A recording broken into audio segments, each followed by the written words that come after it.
अस्सलाम वालेकुम दोस्तों, वेलकम बैक है हमारे podcast is a modern nomads में एक बार फिर खुश आमदीद। और आज हम आप लोगों के लिए लेकर आए हैं इंतहाई इंफॉर्मेटिव पॉडकास्ट, जिसमें हमारे साथ बहुत ही खुसूसी गेस्ट हैं और ये आपको बताएंगे कि आप लोग किस तरीके से स्टडी वीज़ा के लिए अप्लाई कर सकते हैं।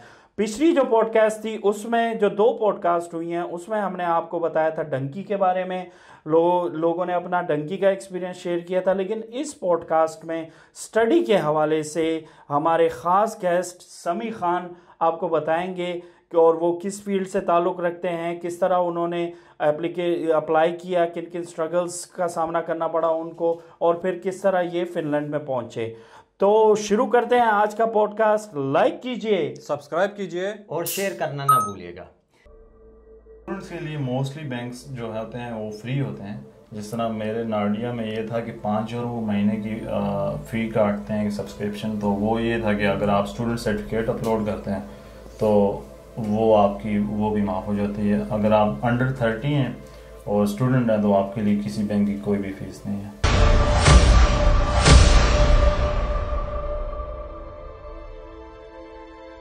अच्छा समी खान, मैं भूल गया था एक सवाल ना, तो मैं अभी पूछ लेता हूँ। वो उसके रिलेटेड है, जब आप इमिग्रेशन वो करते हैं ना, क्लियर करते हैं, तो बाज़ स्टूडेंट जो होते हैं वो पहले तो डिपॉजिट कर देते हैं, ठीक है, मगर जब उनका वीज़ा निकल आता है, वो टिकट खरीदते हैं, ठीक है ना, तो उनको जल्दी होती है कि भाई वो पैसे जो है ना निकाल दे उधर अपने अकाउंट से, ठीक है ना। तो उसके बारे में आप कुछ बताएं, एक्सप्लेन करेंगे। मोस्टली इस तरह से होता है कि लोगों को जल्दी होती है कि जो अकाउंट में पैसे पड़े हैं उनको निकलवाएं। वो फॉर द सम रीज़न सभी को आपको पता है जो भी मामलात होते हैं, तो क्योंकि इस पे इतनी डिटेल में ऑनलाइन बात नहीं हो सकती, तो आप समझ रहे हैं मेरी बात। तो जो भी हालात होते हैं आपने पैसे अपने अकाउंट में रखने हैं जब तक आप इधर लैंड ना करें, या आप अपने साथ कैश भी रखते हैं उस अमाउंट की, उस अमाउंट को आप कन्वर्ट करें यूरोज़ में। जिस तरह मैंने किया था, मेरी अकाउंट में कुछ अमाउंट पड़ी हुई थी, कुछ मैंने पैसे कैश में लाए थे, बट ओवरऑल जो मिग्री की रिक्वायरमेंट है बैंक स्टेटमेंट की, वो दोनों मैच कर रहे हो। अगर पाकिस्तान में वो कन्वर्जन उधर मैच कर रही हो और जो आपके पास कैश हो, ओवरऑल आपके साथ आई थिंक आजकल 9,000 उन्होंने लिमिट कर दी है। 9,000? अच्छा, मेरे टाइम पे 6,000 थी। सस्ते में हम सस्ते में निपट गए। अच्छा,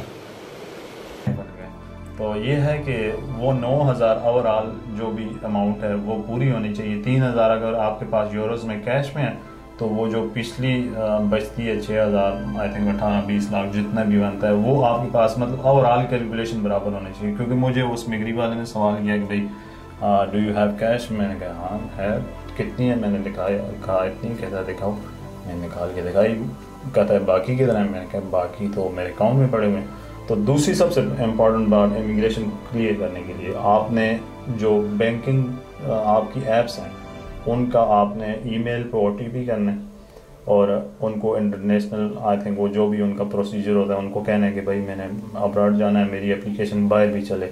वो आपको हर बैंक की अपनी रिक्वायरमेंट होती है। तो वो इधर जो मेरा बैंक है जो अभी तक चल रहा है, मैं इधर भी मतलब मामला चलाता हूँ, यहाँ से ट्रांसफ़र पाकिस्तान, मतलब इधर से बैठ के मैं पाकिस्तान की ट्रांजैक्शन कर रहा हूँ। तो मेरा इधर अभी तक MCB चल रहा है फॉर द इंफॉर्मेशन। तो वो इधर चल रहा है, ईमेल पे OTP है। तो मैंने उसी टाइम लॉगिन किया वहाँ पे, तो उसको मैंने दिखाया ये अमाउंट है, मुझे कहता है पाकिस्तानी में कितने बनेंगे, सॉरी यूरोज़ में कितने बनेंगे। मैंने कहा मैं इतने लंबे सफ़र से आया हूँ भाई मैंने कहा I don't know the rate for today so do it yourself man. तो आगे से हंसने लग गया, आई टोटली अंडरस्टैंड यू मैं।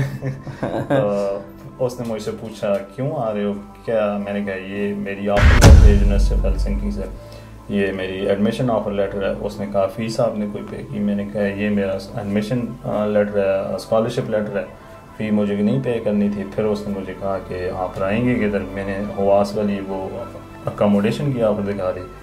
तो I think it was like 4 minutes. अच्छा, इसके रिलेटेड जो आपने बताया कि एप्लीकेशन जो है ना अपडेट रखने हैं, उनके साथ वो कांटेक्ट करने के भाई मैं इंटरनेशनली जा रहा हूँ तो ये वर्क करनी चाहिए उधर, ठीक है ना। तो इस तरह मेरे को एक वाक़या अभी याद आया ना, हमारा एक दोस्त था, उसने मुझे कॉल की, भाई एक बंदा आया था ठीक है ना। इन्होंने इमिग्रेशन वालों ने उनको बोल दिया भाई कि तुम जो है ना वो दिखाओ हमें, तो उसने जो एप्लीकेशन लॉगिन किया वो तो लॉगिन नहीं हुआ, उसने उधर से नहीं किया था पाकिस्तान से, ठीक है ना।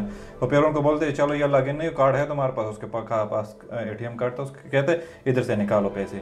वो उधर भी ट्राई किया, उससे भी नहीं निकले, वो एक्टिव नहीं था। हाँ वो एक्टिव नहीं था इंटरनेशनली। तो फिर वो बड़े जो है ना ट्रबल में फंस गया, उसको फिर वापस कर दिया था। अच्छा, रिपोर्ट कर दिया। एग्जैक्टली मेरे एक दोस्त हैं, उनकी वाइफ अगर ट्रैवल कर रही थी, तो वो जब आए तो मेरी उनसे बात हुई दोस्त से, तो वो कह रहा था कि यार जिस दिन वो ट्रैवल कर रहे थे, सुबह ना उन्होंने स्टेटमेंट निकलवाई, बैंक से स्टैंप लगवाई और इमिग्रेशन को लिए ना कि वर्स्ट केस सिनारियो में रख लें। तो कहते हैं जब यहाँ पे आए तो मतलब रात को आई थिंक उनकी फ़्लाइट थी 4-5 बजे या जितने भी, आगे सुबह इधर लैंड हुए। कहता है उन्होंने आके उनको बताया कि भाई ये अभी येस्टरडे, मतलब वहाँ से जब मैं ट्रैवल करने लगी तो उस टाइम की स्टेटमेंट है, अब वो उनकी एप्लीकेशन लॉगिन नहीं हो रही थी। एक दफ़ा ट्राई किया, 2 दफ़ा, वो कहते हैं कि भाई इसको तो हम नहीं मानते, हमें लॉगिन करके दिखाओ। अब लकीली जो भी उनका था सिनारियो, वो अल्लाह का करना, सिर्फ जो है 5 के 10 सेकंड के लिए वो लॉगिन हुई और उन्होंने एकदम से उनके मुंह के आगे कर दिया ये है मेरी अमाउंट। उसने देखा तो फिर उसने कहा ठीक है वो बस, वो उसके बाद वो फिर नहीं चली उनकी ऐप। तो ये कोशिश करनी है कि ये पैसे, हाँ आपकी इमिग्रेशन क्लियर हो जाए, आपके पैसे आपकी मर्जी है। अच्छा, ये टोटली कैश भी रख सकते हैं? हाँ, कैश आप टोटली इतनी रख सकते हैं जो उनकी रिक्वायर्ड है। आई थिंक $5,000 ट्रैवल रिक्वायरमेंट है। हाँ, अगर मतलब उनकी रिक्वायरमेंट 9,000 यूरो है ना, तो अगर 5,000 यूरो रखते हैं अपने साथ और 4,000 लाजमी बैंक में रखना पड़ेगा। एग्जैक्टली यही बात है। आप हमें बताइए कि आपकी डिग्री का टाइटल क्या था और थोड़ा इसके बारे में हमें ब्रीफ करें। डिग्री मेरी का टाइटल है masters in geology and geophysics, और बेसिकली इसके अंदर 2 स्ट्रीम्स हैं, एक जियोलॉजी की स्ट्रीम है, एक जियोफिजिक्स की स्पेशलाइजेशन है। तो जियोलॉजी के अंदर आगे फिर इन्वायरमेंटल जियोलॉजी है, जियोकेमिस्ट्री है, हाइड्रोजियोलॉजी है, और इसके अलावा सेडिमेंटोलॉजी है, पेट्रोलॉजी है। तो ये मुख्तलिफ आगे स्पेशलाइजेशंस हैं। वो जो बंदे मेरी फील्ड के रिलेटेड देख रहे हैं इस वीडियो को, उनको मैं कहूँगा कि ज़रूर परसू करें, क्योंकि इधर कंपटीशन इतना नहीं है। हमारी फील्ड जो जियोलॉजी की है इधर, उसमें इतना सैचुरेशन नहीं है जितना एज़ कम्पेयर टू IT है, बिजनेस के कोर्सेज हैं, या बाकी जितनी भी कोर्सेज हैं, डेटा साइंसेस के कोर्सेज हैं, उनके कंपैरेटिवली हमारी फील्ड के अंदर कोई कंपटीशन नहीं है, क्योंकि यूरोपियंस इतना ज़्यादा इस फील्ड को परसू नहीं करते। तो जिस तरह हमारे उधर कंट्रीज़ में कर रहे हैं, तो जो लोग इस चीज़ में इंटरेस्टेड हैं तो वो लाजमी इसको परसू करें। ये नहीं है कि फ़िनलैंड में, यूरोप में, जहाँ भी आपको मौका मिले लाजमी इस फील्ड को परसू करें, क्योंकि इधर जो स्किल शॉर्टेज है वो इस प्रोफेशन की जियोलॉजी के अंदर बहुत ज़्यादा चल रही है। तो इस डिग्री में आप फ्यूचर में क्या अपॉर्चुनिटीज़ अवेल कर सकते हैं या फ़ायदा उठा सकते हैं इससे? जी, बेसिकली इस तरह के आपको सबसे पहला जो कैरियर पाथ है, वो जो पढ़ने वाले बंदे होते हैं वो चाहते हैं कि मैं एकेडमिक में ही रहूँ। तो सबसे पहले तो या तो आप PhD इधर अवेल कर सकते हैं, और PhD इधर कंसिडर होती है as a full time job, not as a, मतलब जिस तरह अदर यूरोपियन कंट्रीज़ में होती है कि उसको as a study path consider किया जाता है। तो ये एज अ काउंट होगी आपके टुवर्ड्स द जो आपका PR टाइम होता है, जो भी होता है उसके अकॉर्डिंगली, मतलब आप एज अ प्रोफेशनल जॉब कर रहे हैं, PhD is a full time job. और दूसरा ये है कि आप इंडस्ट्री को टारगेट कर सकते हैं। इंडस्ट्री के अंदर अब जियोफिज़िक्स के अंदर भी बहुत ज़्यादा अपॉर्चुनिटीज़ हैं इधर, क्योंकि इनका अब वो जो रिन्यूएबल एनर्जी की तरफ ट्रांजिशन है वो बहुत ज़्यादा जल्दी से, मतलब रुझान उनका चल रहा है। तो बहुत ज़्यादा अभी एक्टिव प्रोजेक्ट्स हैं, तो बहुत ज़्यादा मेरे हिसाब से इंशाल्लाह ऑल द बेस्ट। लेकिन ये कि अभी अच्छा आगे कैरियर में देख सकता हूँ। इंडस्ट्री में बहुत सारी जॉब्स होती हैं, वो आगे फिर आपका डिपेंड करता है आप किस माइनिंग में जाना चाहते हैं, आप इन्वायरमेंटल असेसमेंट में जाना चाहते हैं, आप एज अ कंसल्टेंट बैठना चाहते हैं, या जितने भी बहुत ज़्यादा ऑप्शंस हैं आपके साथ। एज अ पानी हाइड्रोजियोलॉजिस्ट आप काम करना चाहते हैं, तो मतलब मेरी एक डिस्कशन चल रही थी अपने टीचर के साथ, तो जब हमारी बातचीत चली तो उन्होंने मुझे लिटरली कहा कि मेरे पास इस तरह की अपॉर्चुनिटीज़ हैं, कंपनीज कहती हैं बंदा हमें दो, हम खुद उसको ट्रेन करेंगे, बस उसके पास डिग्री और मतलब बंदा काम वाला हो सिर्फ, तो हम उसको खुद ट्रेन करेंगे और सारे मामला करेंगे। समी खान, मेरा एक और सवाल भी है ना, ये तो हो गया जो अपॉर्चुनिटी अवेल करना उस डिग्री के बाद, ठीक है ना। तो जो स्टूडेंट आते हैं फाइनेंशियली वो वीक होते हैं ना, वो तो इतना तो खर्चा हर किसी के पास नहीं होता, तो उनके लिए क्या क्या ऑप्शन अवेलेबल होते हैं उस स्टूडेंट टाइम के दौरान? अच्छा, इस तरह से ये सबसे अहम चीज़ है। इधर लोग आते हैं, वो उनके जहन में बेसिकली यही होता है मैं जाऊंगा आगे पैसा ही पैसा होगा, बैठूंगा, जॉब मिलेगी, इधर से जॉब आएगी, उधर से जॉब आएगी। जब आप फिनलैंड आते हैं, सबसे पहले आपके दिमाग में ये बात आप डाल लें कि आप पहला साल आप अपने फाइनेंसेस साथ रख कर आएँ, क्योंकि इधर जो लाइफ स्टाइल है, आई थिंक सर्दियों के अंदर ऑलमोस्ट बिजनेसेस इतनी अपॉर्चुनिटीज होती नहीं है पार्ट टाइम, तो बहुत सारे लोग करते हैं, डिलीवरी जॉब्स करते हैं, बहुत सारे लोगों को समहाउ ट्रेनिंग पोजीशंस भी मिल जाती हैं। और इस तरह से है कि आपने अपना फोकस रखना है अपनी स्टडीज़, जिस तरह मैंने किया था। मैंने आने के फ़ौरन बाद ही ना लैंड किया, पहले हफ्ते के बाद मैंने जॉब्स के लिए अप्लाई करना शुरू कर दिया। तो तकरीबन दो महीने में 2-2.5 महीने बहुत सारी जॉब्स के लिए अप्लाई किया, और आपके साथ जितने भी आ रहे होते हैं तो वो मोटिवेशन नई होती है कि भाई मिलेगी जॉब अवेल करेंगे, लेकिन वो एक तरह से आप खुद को स्ट्रेस आउट कर रहे होते हैं कि भाई ओहो जॉब नहीं मिल रही, ये रिजेक्शन आ गई, ये रिजेक्शन आ गई, ये रिजेक्शन। तो आप ना वो एक अंडरमाइन सिचुएशन में जाते रहते हैं, बजाय इसके कि आप इस कंडीशन में जाएं। आप पहले 6 महीने तो कम से कम अपनी स्टडीज़ के ऊपर फोकस करें, जो भी है आपने स्टडी करनी है। तो मेरा अपना केस था, मैंने पहला साल पूरा मतलब अपनी जो कोर्सेज थे, मेरी जो स्कॉलरशिप थी उसकी कंडीशन ये थी कि आपने 55 क्रेडिट्स मतलब 11 सब्जेक्ट आपने पास करने हैं, तो मिनिमम। तो उसमें मैंने देखा कि मैंने क्या 18,000 15,000 के समहाउ इतनी फ़ीस है, इतने 15 से 18 के दरमियान। तो मैंने कहा इतने तो मैं कमा के नहीं दे सकता अगले साल अगर मेरे कोर्सेज ना कंप्लीट हुए। तो मैंने अपनी प्रायोरिटी डायरेक्ट रखी कि भाई मैंने पहले स्टडी करनी है, क्योंकि फाइनेंसिस की तरफ से मैं अल्हम्दुलिल्लाह फैमिली ने काफ़ी सपोर्ट किया हुआ था। तो मैं फिर बेगम था, मैंने दबा के स्टडी की। तो मैंने 55 के बजाय मैंने 80 क्रेडिट्स कंप्लीट किए पहले साल के अंदर। तो माशाल्लाह यार। अभी सिर्फ ये है कि मैंने थीसिस वर्क भी स्टार्ट करना था अप्रैल में, लेकिन वो रेनोवेशन लैब्स वगैरह की चल रही थी, तो वो थोड़ा प्लानिंग में ये था कि एनालिसिस में थोड़ा डिले आ गया था। तो अदरवाइज़ मेरा ये गोल था कि मैं अक्टूबर नवंबर तक जो है डिग्री को एंड कर दूं। तो उसमें मेरी प्लानिंग ये थी, हर बंदे की एक अपनी सिचुएशन होती है, फाइनेंशियल भी 100 मामलात होते हैं हर बंदे के। तो मेरा ये था कि भाई मैं पहले साल में ना किसी तरह जितना ज़्यादा वर्कलोड होता है ख़त्म कर सकूं, ताकि कल को मुझे अगर कोई फुल टाइम अपॉर्चुनिटी मिले, क्योंकि इधर मोस्टली आपको जिधर भी आप जॉब्स के लिए जाएंगे ना, सबसे पहले वो पूछेंगे फिनिश आती है, ठीक है, नहीं आती है। और दूसरी कंडीशन ये होती है कि भाई आप फुल टाइम अवेलेबल हो कि नहीं। अच्छा, अब आप स्टडी कर रहे हो, आप फुल टाइम उधर अवेलेबल होगे तो आपकी स्टडी जो है अफेक्ट हो जाएगी। तो उसमें मेरा ये प्लान था कि भाई मेरे पास आगे फिर 10-11 महीने होंगे, तो उसमें मैं फिर जॉब हंटिंग करूँगा। अगर मुझे फुल टाइम भी मिलती है तो मैं फुल टाइम स्टार्ट कर लूँगा। तो ये है कि part time opportunities usually announce होती हैं जनवरी के अंदर। तो आप जहन में रखें कि आप जब सितंबर में आ रहे हैं तो दिसंबर तक आपका पहला सेमेस्टर एंड हो जाएगा। तो जब आपका पहला सेमेस्टर एंड हो रहा है तो बजाय इसके कि आपने बैठ के जॉब्स के ऊपर अपना फोकस रखना है, आप फोकस रखें अपनी स्टडीज़ पे। बजाय ये कि पहले सेमेस्टर में आप 30 क्रेडिट्स करें, कोशिश करें आप 40 कर लें।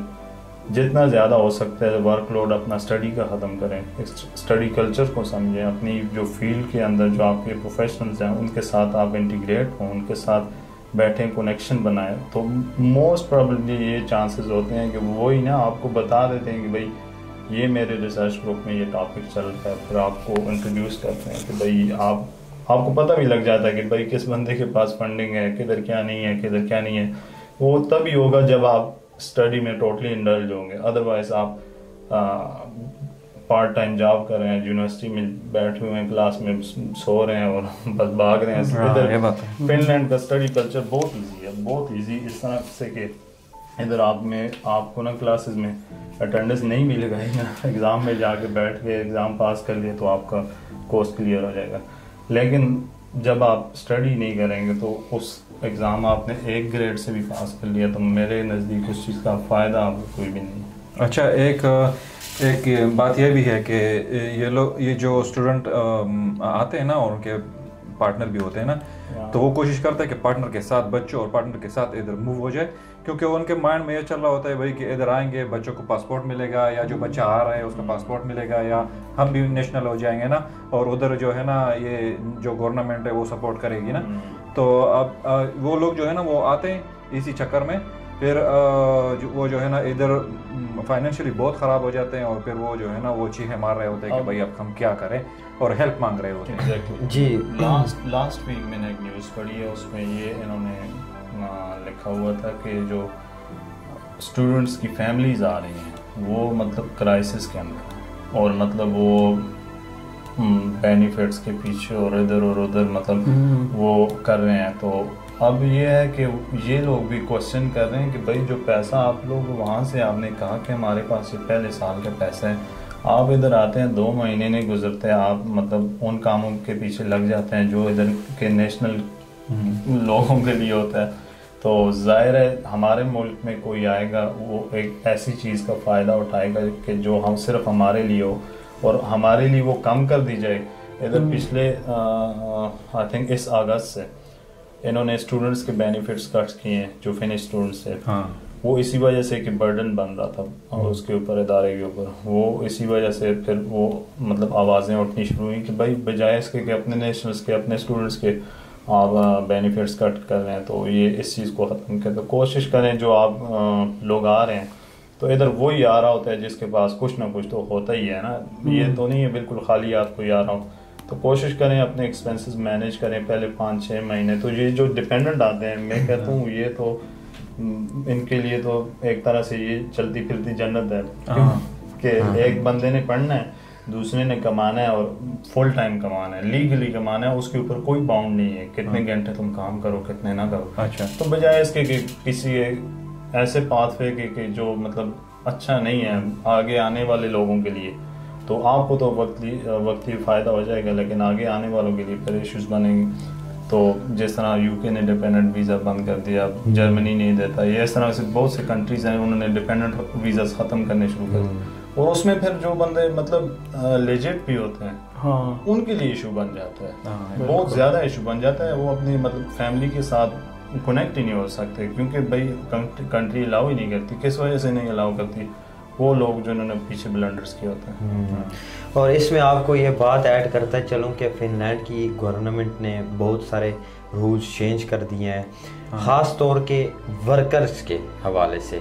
अगर तो आपके पास ए वीज़ा है, आप वर्कर हैं, और 3 महीने के टाइम पीरियड्स में आप जॉब नहीं ढूंढते, या उसके 3 से 5 महीने का कोई टाइम पीरियड्स है, अगर आप नहीं ढूंढते, आपको जॉब नहीं मिलती, आप डिपोर्ट कर दिए जाएंगे। हाँ, ये बात। और इसके साथ जो स्टूडेंट बेनिफिट्स और वैसे भी जो गवर्नमेंट ने जो बेनिफिट्स इधर फॉर नेशनल, जो इधर नेशनल भी हैं और फॉरेन नेशनल भी हैं इधर, उनके भी बेनिफिट्स में बहुत कमी कर दी है, मतलब बहुत ज़्यादा उसमें कम कर दिए हैं, और जिसकी वजह से इधर हालात बहुत ख़राब हो चुके हैं।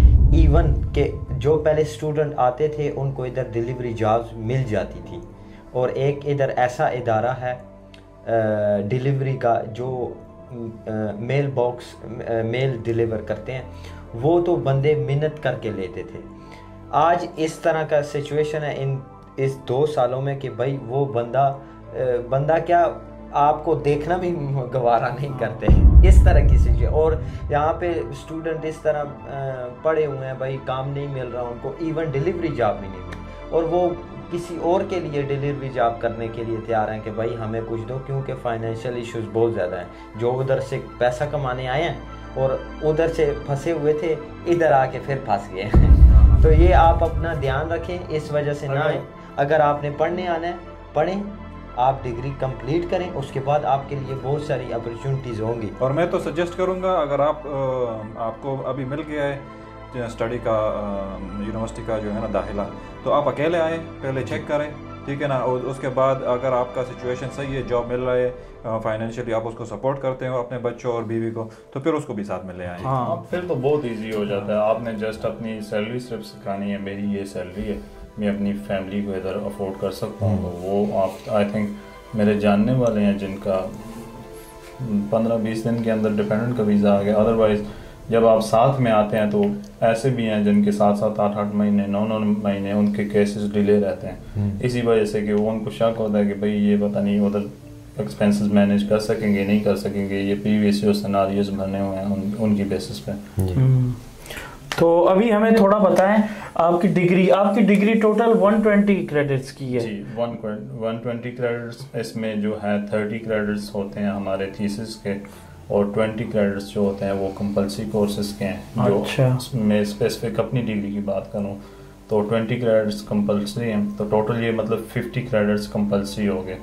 ये तो करने ही करने हैं आपने। इसके अलावा जो आपके पास चॉइस होती है 70 क्रेडिट्स एक्स्ट्रा होते हैं, वो आपका डिपेंड करता है आप कौन सी फील्ड में जाएंगे। आपने हाइड्रोजियोलॉजी के अंदर जाना है, आपने जियोकेमिस्ट्री के अंदर जाना है, एनवायरमेंटल जियोलॉजी के अंदर जाना है, सेडिमेंटोलॉजी के अंदर जाना है, या आपने जियोफिजिक्स के अंदर साइज्मोलॉजी में या उस स्पेशलाइजेशन में जाना है। क्योंकि मैं एज अ जियोलॉजी के रूप में हूँ तो जियोफिजिक्स का सच मुझे इतना डिटेल मैंने नहीं किया, क्योंकि मैंने कोर्स किया था जियोफिजिक्स का, और आप यकीन माने अगर वो मैं कोर्स ना करता तो उस कोर्स के बनस्बत मेरी डिग्री अभी तक ख़त्म हो चुकी होती। अच्छा। तो ये सबसे अहम बात है, जो चीज़ आपको समझ आ रही है उसी चीज़ में आए, तो आपके लिए स्टडी बहुत ज़्यादा इजी रहेगी। और जो आपकी मतलब इंटरेस्ट है, जो चीज़ आपको पता है कि भाई ये मैं पढ़ सकता हूँ, उसी में ही आपने कोर्सेज में आपने आपको रजिस्टर करना है। अदरवाइज आपके लिए शुरू में मुश्किल हो जाएगा, लेकिन पास आप कर लेंगे, फ़ायदा उसको कुछ भी नहीं होगा। तो आपकी स्पेशलाइजेशन क्या है और थीसिस जो टॉपिक है? जी, मेरी अभी जो स्पेशलाइजेशन है, मैं काइंड ऑफ आप कह लें हाइड्रोजियोलॉजी और एनवायरमेंटल जियोलॉजी को कोर्सेज को मैं साथ साथ लेकर चल रहा हूँ। जो मतलब मेरा ये है कि मैंने आगे जो रिसर्च है मेरी वो न्यूक्लियर वेस्ट डिस्पोजल के ऊपर है, कि इनकी जो फिनलैंड की एक न्यूक्लियर वेस्ट मैनेजमेंट साइट है। आई थिंक फिनलैंड जो है वो पहला कंट्री है इन द वर्ल्ड जिसने मतलब सक्सेसफुली न्यूक्लियर वेस्ट को जो है मतलब डिकम्पोज करने का जो है रिपोजिटरी उधर बनाई है।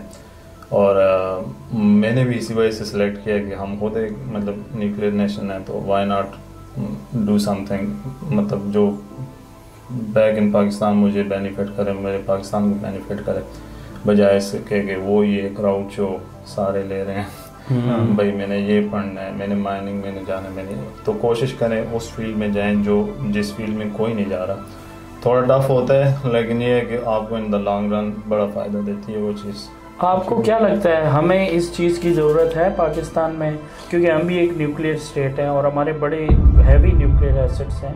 आई थिंक मतलब सबसे अहम चीज़ यही है, जो इंटरनेशनल एक लॉ है उसके मुताबिक जो भी कंट्री न्यूक्लियर वेस्ट जिस कंट्री का होगा उसका काम है उसको संभालना।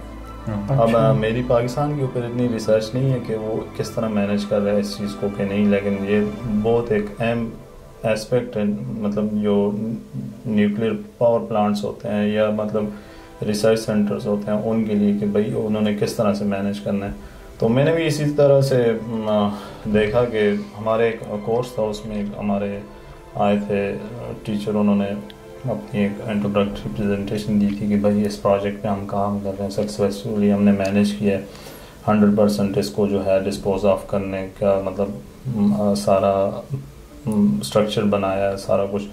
तो वो उस प्रोजेक्ट के हेड थे, तो मुझे मतलब काफ़ी क्यूरियस हुआ कि यार मतलब क्यों ना कि एक नई फील्ड की तरफ बंदा शिफ्ट हो, बजाय इसके कि वही मतलब जैसे सारे लोग जा रहे हैं भाई मैंने ये करना है वो करना है, पानी को पढ़ना है इसको पढ़ना है। तो उस वजह से मेरा काफ़ी इंटरेस्ट इसमें बना। तो फिर उनसे मैंने अप्रोच किया मैंने कि आपके पास कोई इस तरह का थीसिस टॉपिक है, तो उन्होंने कहा डेफिनेटली। वो इधर ये है कि आपको कोई भी आपकी फील्ड है, आप किसी में भी रिसर्च करना चाहते हैं, आपका लिंकेज बनता है उसके साथ, तो आप डायरेक्टली अप्रोच करें, वो बड़े खुश होते हैं कि भाई आप इंटरेस्टेड हैं। अगर ना भी हुआ तो वो आपको बताएंगे कि भाई आप इस तरह से कर लें, तो काफ़ी अच्छा एक्सपीरियंस होता है रिसर्च का। तो समी खान, एक कंक्लूडिंग मैसेज हमारे व्यूवर्स के लिए। कंक्लूडिंग मैसेज स्टूडेंट्स के लिए ख़ास तौर पे जो बाहर आना चाहते हैं यूरोप में या वेस्ट में और स्टडी प्रोसेस से गुजर रहे हैं, तो आप उनको क्या मैसेज देंगे? सबसे पहला मैसेज तो यही है कि अपना जो इंग्लिश लैंग्वेज टेस्ट है उसको क्लियर करें, क्योंकि बहुत सारे लोगों के अंदर पोटेंशियल होता है, लेकिन अपना पोटेंशियल जानें कि आपके इंटरेस्ट क्या हैं, लोगों को रीच आउट करें। आपको बहुत ज़्यादा फ़ायदा होगा बजाय इसके कि आप अपना एक बैठें और मतलब ख्याली पुलाव बनाते रहें कि भाई मैं ये करूँगा वो करूँगा। बैठें, अपना टाइम ना ज़ाया करें और प्लानिंग करें, लोगों को रीच आउट करें, अपनी फील्ड के अंदर कनेक्शन बनाएं, एक दूसरे के साथ वैसे डिस्कशन करें। आपने स्टडी के लिए नहीं भी आना, आपकी फील्ड है, आप उसको बंदे को लिंक्डइन पे अप्रोच करें, उसको थ्रू मेल अप्रोच करें कि भाई तूने ये किया है, मैं भी इंटरेस्टेड हूँ, तो किस तरह से तूने, तेरी प्रोफाइल देखी है, काफ़ी इंटरेस्टिंग लगी है, कैसे तूने इसको अवेल किया है। तो अपना टाइम ना ज़ाया करें, अपने मुल्क के लिए एक सरमाया साबित हों, अपने घर वालों के लिए सरमाया साबित हों, और अपने लिए सबसे बढ़कर अपने आप को सेटिस्फाई करने के लिए मतलब आप इन दी एंड जब आप पीछे मुड़ के देखें तो आपको अच्छा लगे कि भाई मेरे सफ़र का मुझे मज़ा है, बजाय इसके कि बैठ के मलाल करते हैं कि भाई उस टाइम में ये कर लेता, उस टाइम में ये कर लेता। मेरी तरफ से यही मैसेज है। हम सबका यही कहना होता है कि यार हमारी कौम ने हमें क्या दिया, मुल्क ने हमें क्या दिया। आप किसी से आपने कभी ये पूछा तुमने अपनी कौम को क्या दिया है? जो इसको भी देखो उसको बहुत बिजनेसमैन बनना है, पैसे कमाने हैं या फिर पीएचडी करनी है, जो अच्छी जॉब लेनी है, लेकिन ये तो बताओ यार मुल्क के लिए क्या किया है, आने वाली जनरेशन्स के लिए क्या आसानियाँ पैदा की हैं। हम करप्शन की बात करते हैं, अभी जैसे आप न्यूक्लियर वेस्ट मैनेजमेंट पे काम कर रहे हैं, ठीक है, ये आपका टॉपिक है, तो पाकिस्तान में अगर आप फ़र्ज़ करें आप ये करके फ्यूचर में पाकिस्तान जाते हैं, आपको वहाँ कोई इदारा या जॉब वगैरह ऐसे मिलती है और आप अपनी एक्सपर्टीज़ उनके साथ शेयर करते हैं और उनके लिए काम करते हैं, तो ये कितना बड़ा फ़ायदा है हमारे लोगों के लिए और आगे, और एक मिसाल बन सकती है। तो कोशिश करें। तो फारिस भाई, आप कोई मैसेज? जी, जिस तरह मैंने आपको पहले भी मिसाल दी है कि भाई जो भी बंदा मेहनत करता है उसको अल्लाह पाक उसका सिला देते हैं, और ये इसकी ज़िंदा मिसाल है समी खान, और इसको मैंने ख़ुद भी ऑब्ज़र्व किया है। मेरा दोस्त है और मेरे गांव का मेरा भाई भी है, हम एक ही कौम से ताल्लुक़ भी रखते हैं, तो ये बहुत ही मेहनत करता है पढ़ाई के सिलसिले में, और पढ़ाई को फर्स्ट मतलब पहली तरजीह पढ़ाई को देता है और काम कुछ नहीं करता है। तो अल्लाह ने इसे इसका सिला भी दिया है, इसकी मेहनत रंग लाई है, और इंशाल्लाह आगे फ्यूचर में इसको बहुत सारी अपॉर्चुनिटी अवेल होंगी। और दूसरा मैसेज यह है कि भाई सबसे बड़ा हमारा जो सोच होती है, सबसे बड़ी सोच होती है कि भाई हम इधर हमारा मुल्क ये है, हमारे मुल्क ने ये किया, हमारे मुल्क ने वो किया, मगर हम कभी खुद से नहीं पूछते हमने अपने मुल्क के लिए क्या किया। अगर तो हम यही सोचते रहे कि हमारा मुल्क पीछे रह गया, ये नहीं कर सकते, वो नहीं कर सकते, तो अगर आप कुछ कर सकते हैं तो आप वो करके दिखाएं। और ये हम नहीं बोल रहे, क्योंकि हम भी कोई करने की ट्राई कर रहे हैं, कोशिश कर रहे हैं, लेकिन हम ये होप रखते हैं कि भाई अगर कल को ज़रूरत पड़ी तो इंशाल्लाह हम कोशिश करेंगे कि हमसे अब जो है आप लोगों का ये बड़ा अच्छा लगा कि आप मतलब हर जो आपका आगे प्लान है कि भाई हर बंदे को लाना है इधर, हर फील्ड के बंदे को, ताकि पाकिस्तान में जिस भी फील्ड के बंदे बैठे हुए, मुझे आपका ये बड़ा अच्छा एक अप्रोच लगी कि भाई हर डिग्री प्रोग्राम के बंदे को तो आने वालों के लिए ये भी सबसे बड़ा एक काम है कि आपको इन्फॉर्मेशन जब हो तो बहुत सारी चीज़ें आसान हो जाती हैं। जब इंफॉर्मेशन ही ना हो तो वो एक बंदे का मतलब बजाय इसके कि वो 2-3 महीने बैठ के इंफॉर्मेशन खुद गैदर करे, बजाय इसके कि उसको 10 मिनट की एक वीडियो पॉडकास्ट मिल जाए तो उसमें बहुत ज़्यादा हेल्प आउट हो जाती है उसको। जी मैं खुद भी मैंने बहुत सारी जो हैं इंफॉर्मेशन इस तरह के जो व्लॉग्स थे ब्लॉग्स थे वही देखता कि भाई वो मतलब 20-20 मिनट आधे घंटे की वीडियोस में से मुझे 5-5 सेकंड 10 सेकंड की एक इन्फॉर्मेशन मिलती, बाकी वो मतलब करते करते तो ये है कि कनेक्शंस बनाए। बिल्कुल। तो हमारा यही मकसद है कि भाई पहले हमने उस चीज़ से शुरू किया जो पाकिस्तान में बहुत ज़्यादा हो रही थी, जो इल्लीगल लोग आ रहे थे पाकिस्तान से निकल रहे थे, उसके बारे में हमने अपनी ज़िंदगी बयान की, हमने गलतियाँ की। इजाज़ खान इसकी भी वीडियो आ चुकी हैं और अगर नहीं आई तो वो आपने आने वाली होंगी किसी अगले पॉडकास्ट में। तो और साथ साथ हमने हर डिग्री के बंदे को बुलाना है ताकि पाकिस्तान में किसी भी प्रोफेशन का बंदा हो और उसको गाइडेंस नहीं मिल रही, हमारी ये कोशिश है कि भाई हम उस बंदे को इधर लाएं, उससे सवालात करें, उससे पूछें और आपको ये इन्फॉर्मेशन पहुंचा सकें। तो इजाज़ खान आप क्या मैं तो यही बोलूँगा भाई कि जो लोग आ रहे हैं ना, ठीक है ना, अकेले आए, अपने साथ फैमिली वगैरह मत लेकर आए, तब पहले देखे हालात चेक करें। क्योंकि उस दिन मैं अखबार पढ़ रहा था, ठीक है, उसमें एक बंदा जो है ना, इधर एक लाइन लगी होती है ना ब्रेड के लिए, वो एक बंदा जो है ना उधर ही लाइन में लगा हुआ था कि भाई रोटी कहीं से जो है ना वो फाइनेंशियली सपोर्ट नहीं थी ना फ्री फूड के लिए, ठीक है ना। अच्छा। तो ये हालात बहुत टफ है, काम तो नहीं मिल रहा, ठीक है ना, काम के हालात बहुत ख़राब है। सारे जो स्टूडेंट्स है वो डिलीवरी अकाउंट के पीछे जो है ना वो भागते फिर रहे हैं, मगर कोई डिलीवरी अकाउंट जो है ना उनको नहीं दे रहा, और जो भी दे रहे हैं वो परसेंटेज बहुत हाई ले रहे हैं। तो कोशिश करें, हाँ एक्सप्लॉइट कर रहे हैं, तो कोशिश करें अगर आते हो तो पूरे प्लानिंग के साथ आओ, ठीक है। और बेनिफिट वगैरह गवर्नमेंट ने काट दिए हैं, तो आपको इस आज 2026 में जो है ना कोई बेनिफिट नहीं मिलनी है। आपने खुद ही अपने फैमिली को, अपने बच्चों को सपोर्ट करना है। और अगर आप ये समझते हो कि भाई बच्चा इधर पैदा होगा तो उसको डायरेक्ट नेशनलिटी मिलेगी, तो ये भी जो है ना एक मिथ है, हवाई बात है, कोई जो है ना इस तरह सिस्टम नहीं है। तो आप काइंडली जो है ना अपना प्लानिंग करके आए, और बाकी इस तरह की वीडियो के लिए हमें सपोर्ट किया करें, ताकि हम जो है ना और भी बंदे आपके सामने लेके आ सके और आपको जो है ना और मालूमात दे सके। ये वीडियो अपने दोस्तों के साथ शेयर करें, अपनी फैमिलीज़ के साथ शेयर करें, और जितना हो सके ग्रुप्स में शेयर करें। जो स्टूडेंट्स ग्रुप हैं, कोई आपके किसी भी तरह का ग्रुप है, शेयर करें कि ताकि उस बंदे तक ये हमारा पैगाम पहुंच सके जिसको इसकी बहुत ज़रूरत है। और हमें ये चीज़ें, ये सपोर्ट किस तरह मिलेगी, ये हम बंदे ला रहे हैं, हमें आपसे आपकी सपोर्ट चाहिए। हमारे चैनल्स को लाइक करें, सब्सक्राइब करें, फॉलो करें। हमारा टिकटॉक, यूट्यूब, हमारा जो इंस्टाग्राम है, ट्विटर एक्स है वो भी है, और एक हमारा जो एक और हमारा चैनल है, उस पर एक वेबसाइट है, हमारी वेबसाइट बनी हुई है। उस पर इंशाल्लाह इन द फ्यूचर हम उस पर ब्लॉग्स वगैरह भी लिखेंगे, जिसमें वो इलियास भाई एक्सपर्ट हैं, उसमें वो भी आपके लिए ब्लॉग्स, कुछ जो बंदे वीडियो नहीं देखना चाहते वो ब्लॉग की शक्ल में वो मैसेज हमारा पढ़ सकेंगे। जी तो जी बिल्कुल। तो दोस्तों ये थी समी खान की दिलचस्प दास्तान। होप है, उम्मीद है कि आप लोगों को पसंद आई होगी। जुड़िए रहिए हमारे साथ, लाइक कीजिए, सब्सक्राइब कीजिए और शेयर करना ना भूलिएगा। Tales of modern nomad.